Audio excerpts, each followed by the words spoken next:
Look at the different denominations who have supported anti-birth control, anti-abortion, anti-everything. And you're going to probably come up with the Catholic Church and any church denominations that adhere very closely to Catholicism. Any church closely related to fundamentalism, Baptist, Calvinistic, you're going to get a lot of churches that don't support women's autonomy. Purity culture and the idea of virginity in religion is a way that men control female sexuality. Many Christian denominations, specifically Southern Baptist, where I grew up, emphasizes the importance of virginity before marriage, particularly in women. This can lead to feelings of shame and guilt in women who have not remained virgins, either by choice or because they were victims of assault, which is never their fault. But if you grow up in these religions, they'll somehow make it your fault. It also equates women's value solely with the choices she makes and her status of virginity. If you've ever been to churches that do the tape, the flower, the tissue analogy for being a virgin or not, you will understand what I'm talking about. For those who aren't aware of what I'm talking about, basically in certain fundamentalist churches, they will use an analogy of putting two pieces of tape together and pulling them apart to symbolize how damaging it is to have sex outside marriage. The flower, obviously it represents a virgin, but if you crumple it up, tear it apart, that symbolizes usually a woman who is not a virgin anymore. A tissue, basically a clean tissue symbolizes a virgin, but if you blow your nose in it, or everyone in the group wipes their nose on it, you're going to get what they symbolize as someone who isn't a virgin. And this is so damaging to women. I've been in therapy groups with like 10,000 people where 1 out of 3 women in fundamentalist Christianity develop some form of emotional or physiological response to this kind of trauma, whether it's vaginismus, endometriosis, pelvic floor pain, panic attacks, PTSD. When women grow up in this kind of extreme, what I call purity cult, you're going to create women, not all, but approximately 1 out of 3 develop emotional or psychological issues associated with associating worth with activity or the lack thereof. So what happens when women who have been harmed intentionally by men or women they know, how does it affect their psyche, their beliefs, and their self-worth when they're told that women are worthless if they have sex? There is no but, and, or if associated with if you were harmed.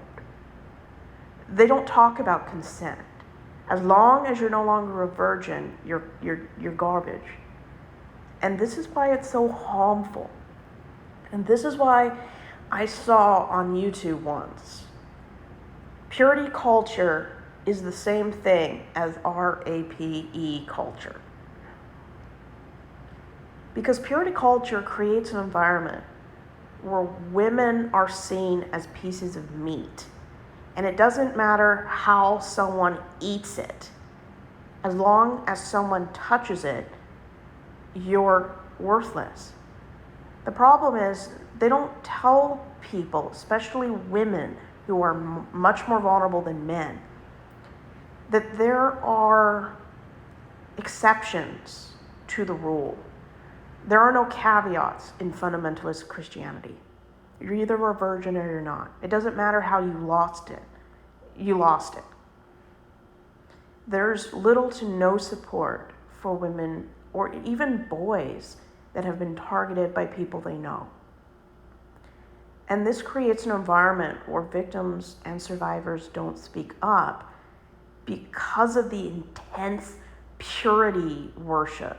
People hold purity, virginity as an idol. In my opinion, they worship it more than they worship God. And girls are very susceptible to messaging from society and church, where girls are searching for validation. And when they learn in church that your value is attached to what you have or haven't done, is very damaging. Not all women will interpret this damaging theology as trauma, but 1 out of 3 women will. And it happens to men as well.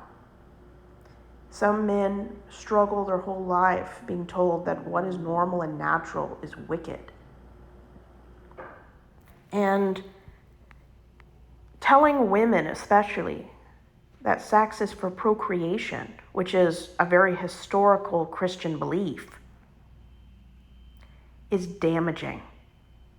It teaches women that they're not supposed to enjoy what they do. They're shamed for liking something that they've been told isn't a female desire.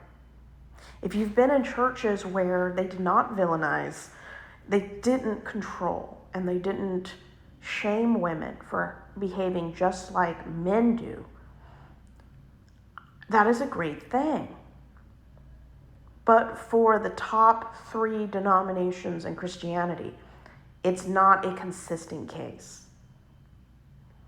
When women are forced and pressured to be in specific gender roles, to complement their partner but never be primary, there's an emphasis where men are leaders, women are helpers.